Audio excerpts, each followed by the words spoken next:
હે ગાઈસ, જય માતાજી, જય શ્રી કૃષ્ણ બધા મિત્રોને. વાગ્યા છે 1:30 ને હવે આપણે જવાનું છે વાળ કાપવા. તો ચાલો જઈએ વાળ કપાવવા.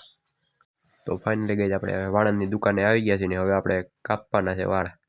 તો ફાઇનલી ગાઈસ આપણે વાળ કપાવીને આવી ગયા છીએ ઘરે ને આપણે આંગળીમાં ઉત્તરાયણના દિવસે આપણા આંગળી ઉપર પડ્યું હતું સ્પીકર, તો આંગળી હોજી ગઈ છે. તો આપણે હવે લગાવવાનો બરફ. તો ફાઇનલી ગાઈસ આપણે વાગ્યા છે 5 ને આપણે હવે મેડિકલે આવી ગયા છીએ અને આપણે કુશાલભાઈ બેઠા છે અને વાતાવરણ કેવું મસ્ત જુઓ. તો ફાઇનલી ગાઈસ આપણે અટલ પાર્કે આવી ગયા હતા ને આ લોકો પાસે રમવાની જગ્યા નહોતી, તો નીચે બેસીને તમે ઊનો રમતા હતા બધા. કોણ કોણ રમેશ કમેન્ટ કરો તો. તો ફાઇનલી ગાઈસ આપણે નીકળી ગયા હતા ઘર બાજુ ને ઠંડી બહુ હતી, મોઢે બાંધવું પડ્યું. તો ફાઇનલી ગાઈસ આપણે ઘરે આવીને જોયું તો દર્શનભાઈ રોતા હતા, તો પૂછ્યું તો થઈ છે સર્વિસભાઈની અને ભાઈ રાયડું નાખતા હતા. તો હવે આપણે બેસવાનું છે વ્લોગનું એડિટિંગ કરવા. તો આ વ્લોગને કરીશું એન્ડ અને કાલના વ્લોગમાં મળીએ. ત્યાં લગી બધા મિત્રોને જય માતાજીને જય શ્રી કૃષ્ણ. તો કાલના વ્લોગમાં મળ્યા.